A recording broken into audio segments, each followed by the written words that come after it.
Bonjour, bon matin à tout le monde. Merci d'être avec nous aujourd'hui.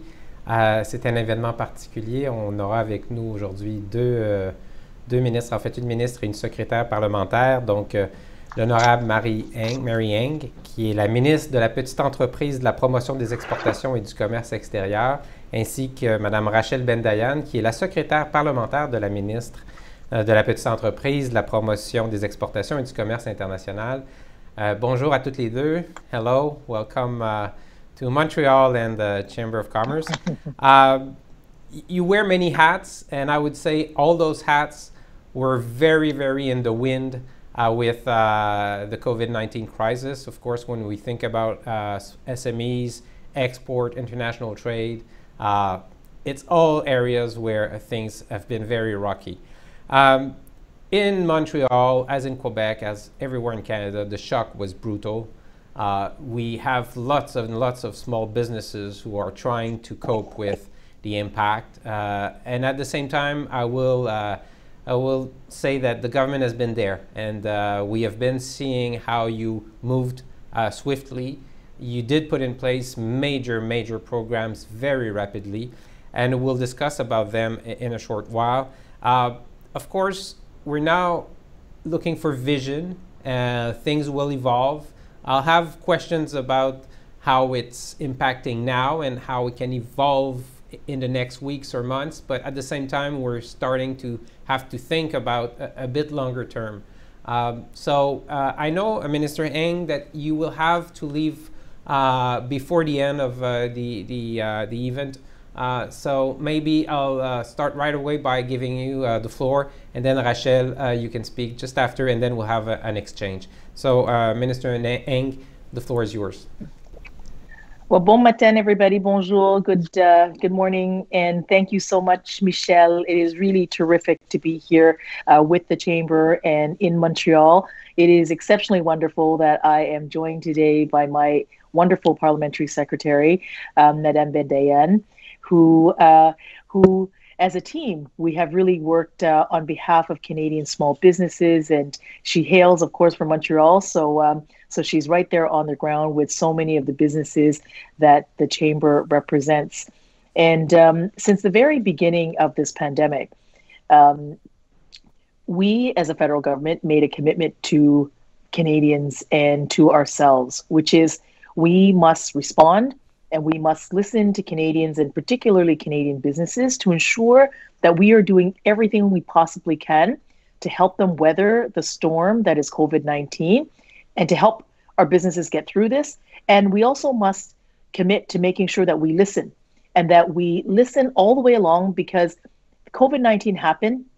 We needed to get measures out very quickly so that Canadians could help flatten the curve by staying home.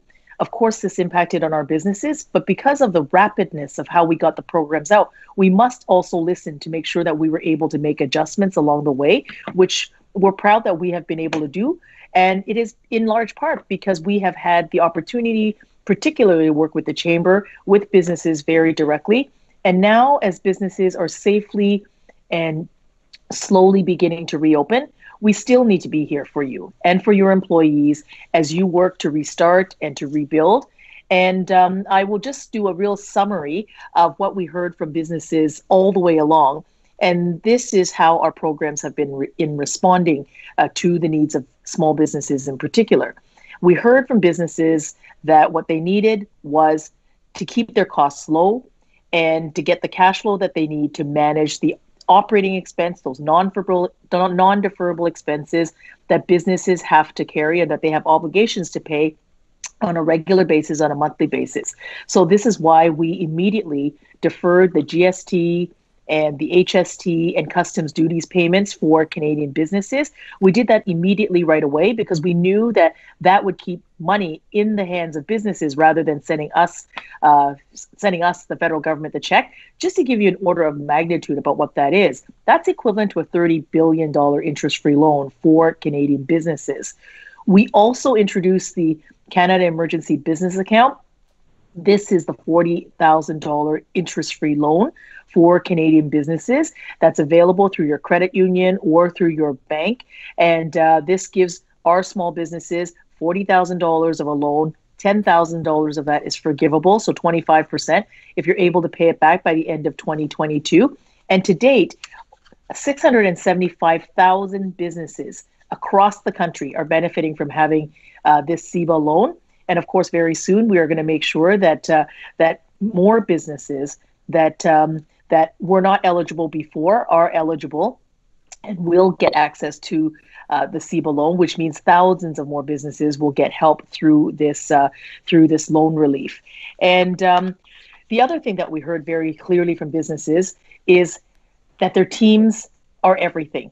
That in the restart, but even as they were winding down in response to COVID-19, the ability for businesses to keep their teams together meant that they could get onto the road to recovery more firmly. So this is why we introduced the 75% wage subsidy, where the federal government pays 75% of wages of your employees, those wages up to $58,700, or $847 a week. But this is really helping businesses, and I hear a lot of businesses tell me that this help is really particularly useful right now in that restart, because for some businesses that laid off staff, they're able to rehire their employees. And of course, we've extended this until the end of August so that businesses can count on this support as they are restarting. And we, of course, are continuing to listen to businesses about their continued needs around the wage subsidy support.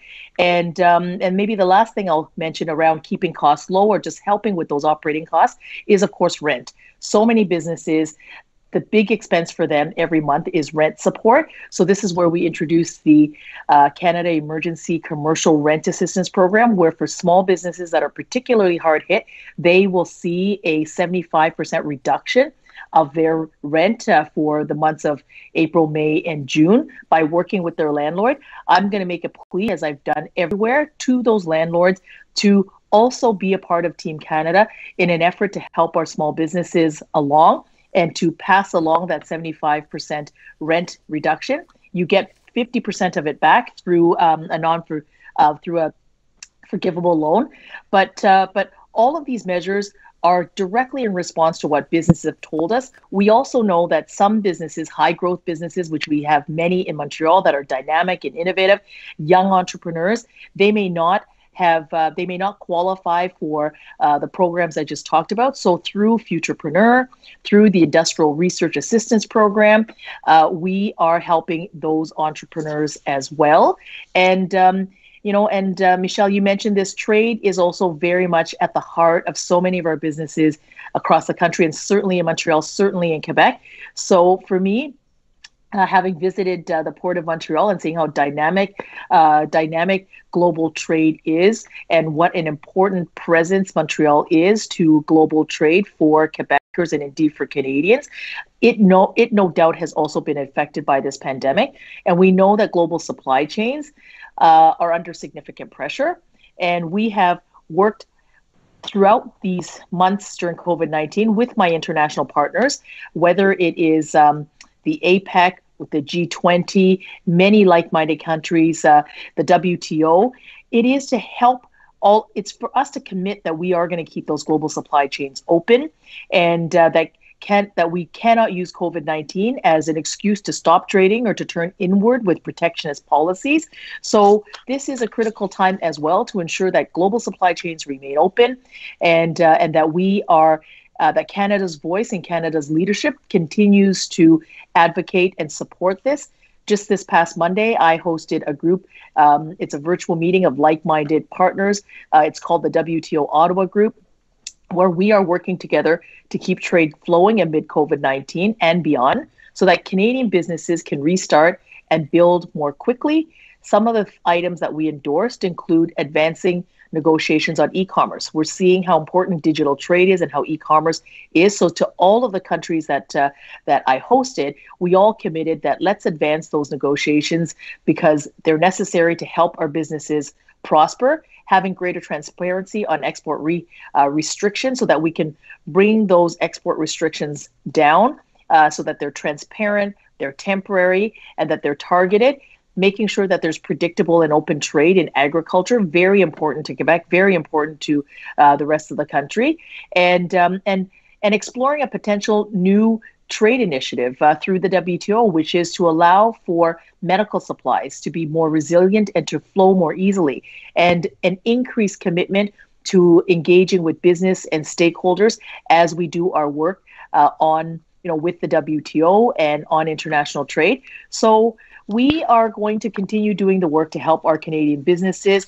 And in this restart, of course, business confidence is really important. We want to be sure that businesses are getting the assistance that they need to restart safely. This is where we partnered with a private sector initiative. It's called the Promise Program.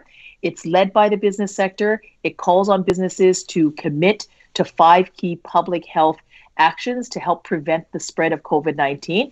It's like washing your hands and cleaning regularly, but 5 key steps. It's a way for stores and for businesses to reopen safely. It gives customers the confidence that these businesses are taking your health, their workers' health safely and seriously. So I encourage businesses to look at the Post Promise today at postpromise.com. And I want to thank you for allowing me some time, and I'm looking forward to the conversation. And this is a really terrific time to be here in Montreal and with all of the businesses here through the Chamber. Thank you so very much. Merci beaucoup. Merci, Madame la ministre. Madame la secrétaire parlementaire, quelques mots avant qu'on débute l'échange? Merci de l'invitation à cette discussion importante. Et on s'est parlé en plein milieu de cette crise, je crois que c'était en avril. Et vos commentaires à l'époque étaient très utiles afin d'informer nos décisions, pour soutenir nos entreprises. Mais également, vous pensiez déjà à l'époque à la relance et à l'importance des investissements en infrastructure. Et c'est une discussion qui continue certainement. Évidemment, je suis très fière de pouvoir travailler avec la ministre Ng. Si je l'appelle Mary pendant la discussion, vous m'excusez. On se connaît depuis très longtemps, puis on travaille en étroite collaboration ces derniers mois, évidemment. Et écoutez, ma fonction première est toujours de représenter les Montréalais et bien évidemment les Outre-Montois à Ottawa. Mais parlons de PME. Alors, nous savons que les PME comptent pour 42% des exportations canadiennes, contribuent à peu près à 44% de notre PIB. Alors, c'est très important pour nous de les soutenir et de s'assurer que nos PME puissent nous retrouver de l'autre côté de cette crise. Je veux pas trop faire de survol. Je pense que vous connaissez pas mal les programmes. Peut-être juste pour dire que la prestation canadienne d'urgence a été prolongée, comme vous avez peut-être vu, de 8 semaines. Nous effectuons en ce moment des changements à la compte d'urgence pour les entreprises canadiennes que vous connaissez tous. La subvention salariale de 75% qui aide nos entreprises et nos équipes dans nos PME à rester ensemble partout dans la province a été également prolongée jusqu'à la fin août. Et on continue de travailler étroitement avec le gouvernement du Québec pour vous aider avec votre loyer. J'aimerais saluer le leadership du ministre Fitzgibbon qui a annoncé que le Québec bonifiait sa contribution au programme d'aide au loyer afin de réduire de moitié la contribution requise des propriétaires. Il y avait également la moratoire sur les évictions qui a été annoncée, qui a été d'ailleurs saluée par la CCM dans les médias. C'est effectivement une excellente nouvelle. Alors, peut-être pour ce qui est des prêts, de souligner que on a également des prêts plus importants de 6,25 et de 12,5 millions de dollars par l'entremise de EDC, l'Exportation et Développement Canada, et la BDC, Banque de développement du Canada. Et nous accordons également des prêts jusqu'à un total de 60 millions de dollars. pouvoir répondre aux besoins particuliers des entreprises plus petites. Par contre, on a également investi près de 1 milliard de dollars par l'entremise du Fonds d'aide et de relance régionale, le phare. Et au Québec, c'est plus de 210 millions de dollars accordés par le DEC, Développement économique Canada, pour les régions ici au Québec. Alors ça, c'est très important, puis je pense que est très apprécié par tous les PME et tous nos entrepreneurs. À travers ce programme, 50 millions sera disponible pour nos entrepreneurs ici à Montréal même par l'entreprise de PME Montréal, et ceci comprend un 30 millions du gouvernement fédéral. Peut-être juste pour dire rapidement qu'on s'est joint au secteur privé pour lancer une ligne d'assistance téléphonique bilingue afin de donner des conseils financiers personnalisés aux entrepreneurs qui le souhaitent. Ça s'appelle le service de résilience des entreprises qui offre 7 jours par semaine des conseils. Alors, d'après mes conversations, c'est très apprécié et très utile. Alors, je vous encourage de regarder ça. Et peut-être juste pour terminer, comme la ministre Ng, je me suis entretenue avec un grand nombre de chefs d'entreprise à Montréal, au Québec et partout au Canada. Et ce n'était pas facile, mais cela n'a pas été facile, surtout ici à Montréal, une des régions les plus fortement touchées par la pandémie au pays. Mais je suis persuadée, comme vous, que ça va bien aller, que les Montréalais sont résilients et innovateurs, et j'attends avec impatience la semaine prochaine pour prendre un verre sur les terrasses. J'espère pouvoir échanger avec vous dans une période de questions maintenant. Alors, merci encore, Michel, et au plaisir de vous écouter et d'échanger avec vous tous. Merci, merci. Since we have you for a few minutes, Minister Ng, I'm going to direct most of my initial questions to you. And I'll go directly to, let's say, what could be improved. Obviously, you've put in place, as I mentioned, very rapidly, very useful initiatives and programs. But let's start about some criticisms. And you just touched on this. The Canada Emergency Commercial Rent Assistance for small businesses. You just said, I have a plea. Well, what if a plea is not sufficient? I hear lots of small retail store owners that are complaining that their landlord either does not activate the program, or sometimes, since they don't have a mortgage, they don't think they're even eligible to the program. So it means that the survival of the small business is in the hand of the owner. What do you respond if a plea is not sufficient for the small businesses? Well, that's a very good question, Michel. And as you know, rent is an area of provincial responsibility to which we respect. And what we did here, despite it being provincial responsibility, the federal government stood up because we had to. We all agree that helping small businesses is absolutely all of our efforts. So the federal government stepped up and we worked with the provinces. I've encouraged provinces to also use the tools that they have at their disposal, complementary measures, I call them, so that we can all ensure that this program is successful. Across the country, we have seen provinces put on freezes, for example, for commercial rent evictions. That certainly will help, particularly for those businesses that do qualify for this assistance. And maybe the way I would put it is this. We have, as a country, come together as Team Canada to flatten this curve, to fight this global pandemic, to fight COVID-19. And it has taken everyone. And to a large extent, of course, I think we have made progress in this country. And it's taken everyone. And to the landlords, particularly for businesses that are particularly hard hit, there's a good business case for you as well. It makes good financial sense for you as well, because we want to see those businesses continue, and for you to take advantage of the program. And for those that don't have a mortgage, of course they qualify. Absolutely, they qualify. This is about giving help to those small businesses. The small business loan, of course, is also another tool where I know businesses have drawn on that as an effort to pay for the operating costs that they have, whether it's to top up the 25% of the wage subsidy for their payroll costs, or whether it is to pay for other expenses, rent included. So there are a range of measures, but certainly on commercial rent, we are absolutely working. We will continue to work with the provinces to ensure that, together we will ensure that this program is successful for our businesses. Thank you, Minister Heng. Clearly, we're putting as much pressure as we can on the provincial government, and we understand that they have a role to play here. Another area where definitely it's in the federal hands is the CERB and the CSB. In French, we call them la PCU et la PCUE, donc les programmes de prestations pour les individus et pour les étudiants. Now, clearly, of course, you've decided to renew those programs, to extend them for 2 months. But as you are obviously aware, for small businesses, that sometimes of jobs that are in the low-paying range, it creates strong difficulty to recruit. People are not necessarily coming back at this moment.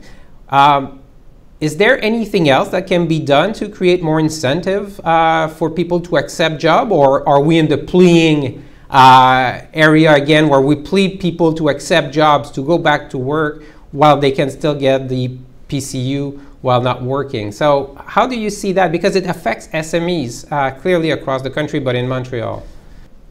Absolutely. I mean, we've been very thoughtful about how we put our programs out to support Canadians and to support small businesses and to support our workers, and we know that for many people, the result of COVID-19 means that they don't have a job to go back to, and that balance of making sure that people are looked after is where we, of course, put our attention. But we don't put our attention without the other side, which is understanding that the economy and our businesses, our small businesses, want to get on with the restart.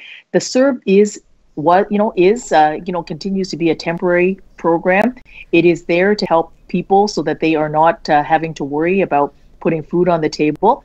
It's encouraging to see that just last month, over 1 million people, 1.2 million people return to work. So Canadians do want to work, and this is going to strike the balance of making sure that those who need it have it, and extending the wage subsidy allows employers to continue to have that support in bringing people, rehiring people that they've laid off, and bringing people back on. So this is an effort. This is a complementary effort to ensure that people are supported on the one hand, but that we are actually helping businesses in their restart as it is safe to do so, so that we can get them on, that path of recovery. Getting to the wage subsidy program, we've been extremely supportive of that program, and we applauded when the government launched it. Now, based on the results that we have seen, it seems as if the larger corporations know how to use it and use it a lot. But when we look at SMEs, they're using it less than was expected. What's your read on this situation? What can be changed, or what could be changed to make sure that SMEs use that wage subsidy program to the extent that it's a good tool? Indeed. It's really important that we are providing this support to businesses, and particularly our small and medium-sized businesses. And there are probably a variety of reasons why they didn't uptake it. Some, I understand, had laid off staff, but certainly in this restart, this is why we've extended it, and this is why we're talking to businesses about what their needs are for the wage subsidy going forward. Extending it until the end of August allows businesses to take advantage of it. I would also want to point out to the Business Resilience Service. This is a 7-day-a-week hotline that we introduce to help those smallest of businesses who would not necessarily have access to, let's say, an accountant or a financial advisor, to help them navigate, to understand the programs that we have. But it's more than that. it's actually helping them with some advice in this restart. So I'm going to look here for the 1-800 number. Actually, I probably can't put my finger on it, but we have a 1-800 number that is that is available to our small businesses who need access to this service. It's across the country. It's absolutely available in Quebec, and I would encourage our small businesses to look at that 7-day-a-week hotline to get some advice, and perhaps that's what could help them get on the wage subsidy. But certainly, we are seeing businesses take it up now in this restart phase. Mary, I just Googled it. I got it for you. If you want there it. we go. Mm-hmm. It's 1-866-989-1080, 1-866-989-1080. Thank you, and we'll make sure that it's very visible on our website as well. Maybe again on the wage subsidy, and now we will want to be enlightened, Minister Eng. Many areas are suffering, and it will continue. The tourism, the hospitality sector, culture areas, physical areas, the downtown of Montreal will see a lot of people stay at home because they're teleworking. Students won't be there, tourists won't be there. So enlighten us, wage subsidy after 1st of September, is it going to be still available to those businesses, to those small businesses?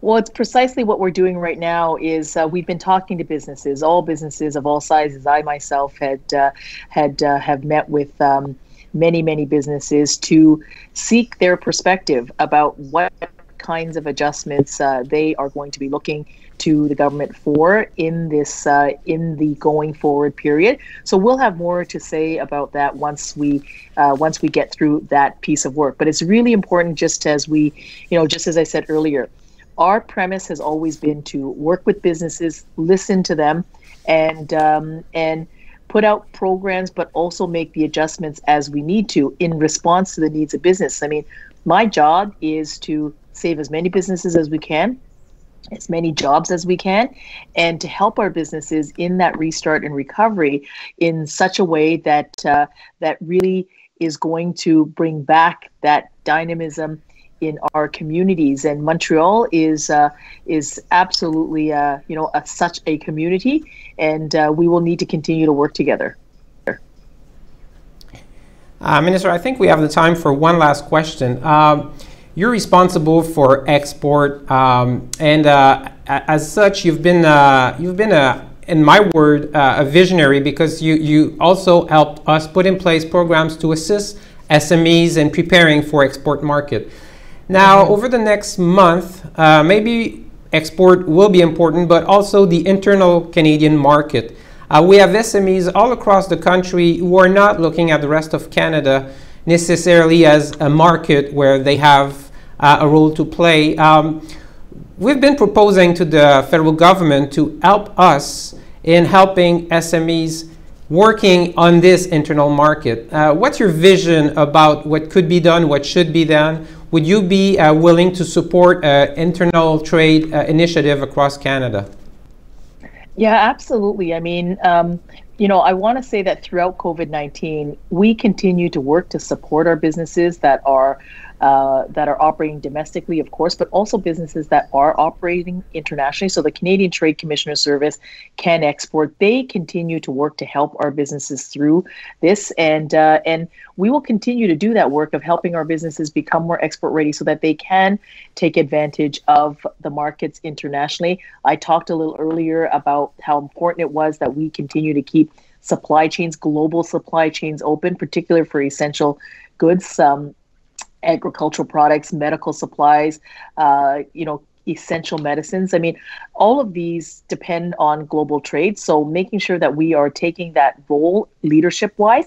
But around trade within Canada, the federal government in 2017 put forward a free trade agreement in Canada. So my colleague, Minister Baines, had led that effort. So the commitment to absolutely help our businesses across the country to bring down the barriers to internal trade, but to facilitate their growth across the country is very much a commitment. So whether it is helping our businesses domestically through doing business across borders or helping businesses find those markets and grow into those international markets is absolutely something I'm committed to doing. I always say, what's the job? It's to help businesses start up, help them scale up, help them access new markets. And some of those new markets may very well be in the province next door. But Canada, under the leadership of this government, did put forward a free trade agreement for Canada, within Canada. So, so I think there really is an opportunity there for us to continue to work together with businesses. Thank you. Thank you. I think, as you mentioned, there are opportunities in Canada. And if the borders remain closed or let's say half open, maybe it's time to make ground and focus on our internal market. So, well, I think it's all the time you had, Minister Ng. Thank you very much. We'll pursue. I have some questions for Rachel, but thank you very much for your time. Thank you so much, Michel and Rachel. Have a wonderful rest of the session and all the very best, and stay healthy, everyone, Montreal. Thank you. Merci. Rachel, j'ai quelques questions et j'ai retenu plusieurs questions qui viennent du public à qui on avait demandé s'il y avait des questions pour cet exercice. La première question, celle de Jonathan Légaré du groupe Vidoc, qui pose la question, est-ce que le gouvernement fédéral considère mettre en place des programmes d'approvisionnement encore plus ciblés sur les entreprises canadiennes, les PME d'ici? On le voit, il y a un exercice semblable qui se passe aux États-Unis et ailleurs. Est-ce qu'au gouvernement du Canada, on envisage de mettre en place des programmes pour donner encore plus d'accès à nos PME aux besoins d'approvisionnement du Canada? Mais écoute, on a lancé en début de crise un programme afin de vraiment mobiliser nos PME, notre secteur privé pour tout l'équipement dont nous avons besoin pendant la crise. Et on a été inondés vraiment des milliers de compagnies, d'entrepreneurs qui se sont mis de l'avant et qui voulaient nous aider. Alors, oui, on est en train de regarder comment nous pouvons continuer à mobiliser nos entrepreneurs ici au Canada afin de nous aider avec l'approvisionnement. Et c'est sûr que on voit l'innovation, on voit l'entrepreneurship du monde que nous avons ici. Et il y a plein d'opportunités. Je pense notamment à des compagnies ici à Montréal qui se sont mis de l'avant. Je pense également à l'annonce que M. Baines a fait ce lundi dernier où nous avons lancé le partenariat mondial sur l'intelligence en coopération avec 13 autres pays. C'est un partenariat qui inclura 2 centres d'excellence pour l'intelligence artificielle et j'étais tellement fière que l'un des 2 sera basé ici à Montréal, piloté par Montréal International. Alors, tu sais, oui, on est en train vraiment de mobiliser et de s'assurer qu'on utilise toute la richesse que nous avons ici. Je pense d'ailleurs à Medicom ici à Montréal qui s'associe avec le gouvernement pour augmenter leur production et livraison et d'ouvrir leur première usine au Canada. Alors, nous travaillons constamment avec le secteur privé et absolument, je pense que vous avez tout à fait raison, il y a encore plus à faire. Parlons un peu d'international. On l'a vu là, avant la crise, rappelons-nous, ça nous paraît loin maintenant, mais il fut un temps où on était très incertain sur l'entente avec les États-Unis. Est arrivé en plus, il y a quelques mois à peine, la fameuse crise dans le domaine ferroviaire où les voies ont été bloquées. Et là, la COVID-19. On a plusieurs entreprises, plusieurs PME pour qui l'exportation est toujours un défi. Qu'est-ce que vous leur dites à ces entreprises-là qui se demandent ce qui va se passer dans les prochains mois? Certaines avaient déjà des contrats au moment où la crise a commencé, mais là, il faudra peut-être se déplacer. Est-ce qu'il va y avoir de l'aide pour des PME qui veulent réussir à l'international, mais qui sont hautement incertaines devant ce qui s'en vient? Absolument. Et cette aide existait avant, mais nous l'avons bonifiée récemment. Il y a le service des délégués commerciaux. La ministre a fait référence à leur rôle tellement important en apportant leur soutien aux entreprises canadiennes, aux entrepreneurs. Ils continuent de travailler, ils font le télétravail pour pouvoir vraiment prendre la main de nos entrepreneurs, les aider à identifier des marchés à l'international, faire des liens, faire le networking nécessaire, comprendre les règlements pour pouvoir commencer à exporter. Nous avons le programme Can Export PME qui offre aux PME un soutien pouvant aller jusqu'à 75 000 $ pour pouvoir, encore une fois, exporter à l'étranger. Alors, dans une perspective d'avenir, on continue à soutenir nos entreprises canadiennes avec une stratégie de diversification de commerce, tout en veillant à ce que tout le monde puisse profiter des avantages du commerce. Michel, en début de question, tu as fait référence à l'ALENA ou maintenant l'ALENA 2.0. Écoute, j'étais très impliquée avec la ministre Freeland à s'assurer que la ratification de cette entente se fasse avant la crise, si vous voulez. C'était le jour où la Chambre s'est levée et c'était très, très, très important pour nous de s'assurer non seulement que l'entente soit ratifiée, mais tout au long du processus de négociation avec les États-Unis et le Mexique, que nous puissions donner la certitude à nos exportateurs qu'une entente serait en place. On parle ici de plus de 2 milliards de dollars en échanges commerciaux journaliers. Alors, c'était une priorité pour notre gouvernement et on est tous très fiers de l'entente qui est survenue. On est aussi en train de s'assurer de diversifier nos échanges commerciaux sur les marchés mondiaux. Quand j'y pense, le Canada dispose de 14 accords de libre-échange couvrant 51 pays. Ça nous donne accès à 1,5 milliard de consommateurs globalement. Alors, et juste pour terminer, on est le seul pays du G7 à avoir conclu des accords commerciaux avec tous les autres pays du G7. Alors, c'est absolument une priorité. Mary vient de parler de sa rencontre de lundi dernier avec ses homologues à l'international. Ça s'appelle le Ottawa Group. Elle travaille sur les prochaines étapes de réforme de l'OMC.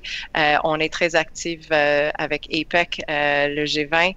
Tout ça est très important afin de maintenir nos chaînes d'approvisionnement ouvertes. Tout ça est très important de s'assurer qu'on se replie pas sur nous-mêmes, qu'on continue de s'assurer que on a des règles de jeu qui vont aider les exportateurs et qui sont basées sur des règles et des normes que nous connaissons et dans lesquelles nous avons confiance.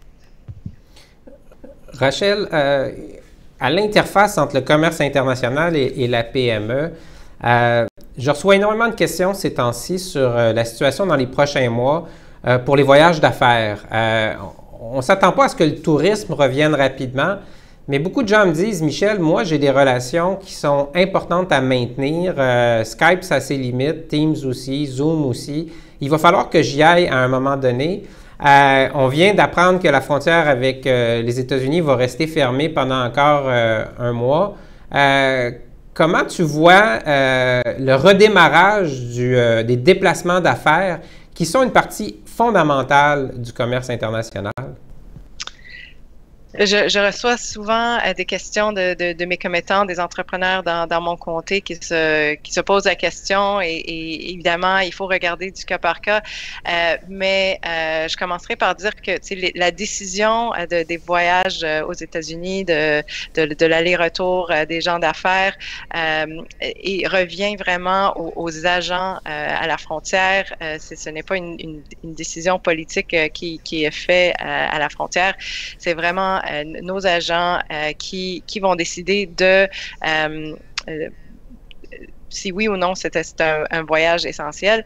Et plusieurs m'ont confirmé qu'avec avec différents outils comme des lettres de leurs employeurs expliquant pourquoi le voyage est nécessaire pour leur travail, les dates, le fait que la quarantaine sera respectée et des détails concernant le voyage et les raisons du déplacement, que dans certains cas, c'est permis. Alors, je pense que c'est important également de faire ces recherches-là, de voir ce qu'il y en est à la frontière, qu'est-ce qui est possible.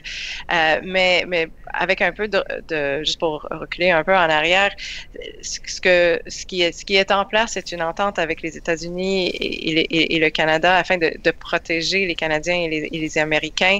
C'est quelque chose qui a été demandé et continue d'être soutenu par, je pense, plus que 80% de la population canadienne, d'après ce que j'ai lu. Alors, c'est quelque chose... nous, en tant que gouvernement, on répond aussi à un besoin de santé publique et de ce que notre population nous demande de faire afin de leur protéger. Alors, oui, l'entente est reconduite jusqu'au 21 juillet et nous verrons par la suite qu'est-ce qu'il y en est. Peut-être, je t'écoutais, puis je me disais, moi aussi j'ai entendu que c'est à géométrie très variable quand on veut aller aux États-Unis. Peut-être que ça serait bon de voir comment on peut aider les petites entreprises à mieux comprendre dans quelles circonstances ça pourrait être permis. Parce que présentement, il y a presque une impression que c'est une loterie. On va arriver à la frontière, puis là, on va le savoir. Évidemment, il n'y a rien qui va garantir que ça va marcher, mais au moins que les entreprises puissent mieux comprendre qu'est-ce qui tombe sous le vocable « un voyage essentiel » et ça permettra à ce moment-là de mieux décortiquer en attendant. J'aimerais, si tu peux nous éclairer, on le sait, là, dans la crise, d'abord, il y a beaucoup d'entreprises qui sont, appelons-le, en transformation numérique accélérée. Les gens se sont mis à utiliser des outils numériques, à devenir beaucoup plus présents en ligne avec des sites transactionnels. Le gouvernement du Québec en fait une priorité et la question qui va éventuellement se poser, c'est OK, quel est le rôle du gouvernement fédéral et de ses outils dans cette transition-là? Puis peut-être du même coup, l'autre question, c'est la transition verte. Beaucoup de PME, à travers leur plan stratégique, leur évolution, savent qu'elles doivent devenir des entreprises plus vertes avec une empreinte carbone moins élevée. Comment tu vois la complémentarité et le rôle du gouvernement fédéral sur l'enjeu de la transition numérique et l'enjeu de la transition vers des modèles verts pour les PME? Je suis super contente de pouvoir parler de ça. Je pense que ça fait partie de ce que nous devons faire en ce moment. Ça veut dire s'attarder sur l'avenir, sur cette redémarrage qui sera peut-être plus juste, plus verte. Et moi-même, j'ai lancé une consultation dans la circonscription, mais j'en parle à énormément d'entrepreneurs à travers le pays également pour voir comment est-ce qu'on peut mieux rebâtir. Et ça comprend une transition verte. Le digital est également très important et on est en train de regarder tout ça. Je suis évidemment comme toi, Michel, ce qui se passe au niveau provincial, c'est excellent. Je pense que tout le monde a un rôle à jouer. Le gouvernement fédéral a investi déjà plus de 150 milliards de dollars afin de soutenir l'économie, d'appuyer les Canadiens et les Canadiennes. Alors, de voir le gouvernement provincial prendre la balle au bon en ce qui a trait le digital et de soutenir nos PME à cet égard-là c'est une très, très bonne nouvelle.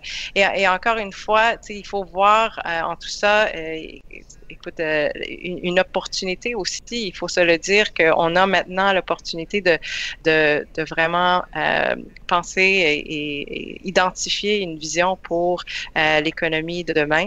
Et je sais que le ministre Guilbeault, la ministre McKenna et le ministre Wilkinson, les trois travaillent de concert sur sur cet avenir, sur nos investissements afin de mieux démarrer. Merci.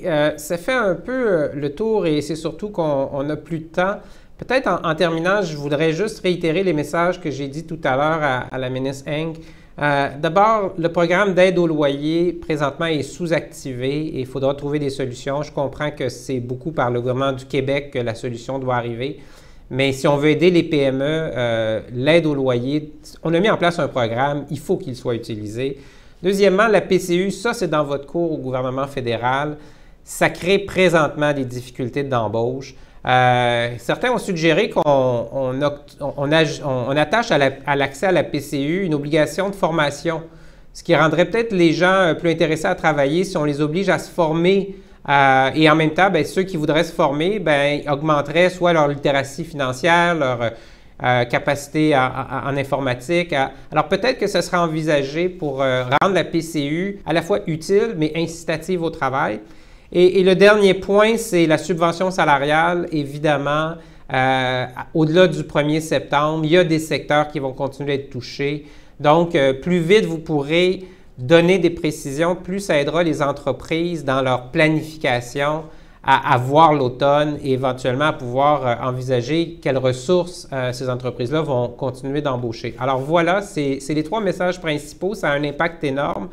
Je te remercie, Rachel. J'ai déjà remercié la ministre. Je vais juste faire, moi, ma petite publicité pour dire que lundi qui s'en vient à 9h30, on aura le plaisir d'échanger avec la mairesse de Montréal, Valérie Plante. C'est la 2e fois qu'elle vient. Elle a rendu cette semaine, elle a rendu public un premier plan de relance pour Montréal.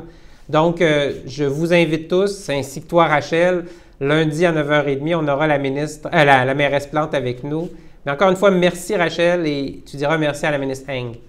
Absolument. Merci Michel. Merci à vous tous.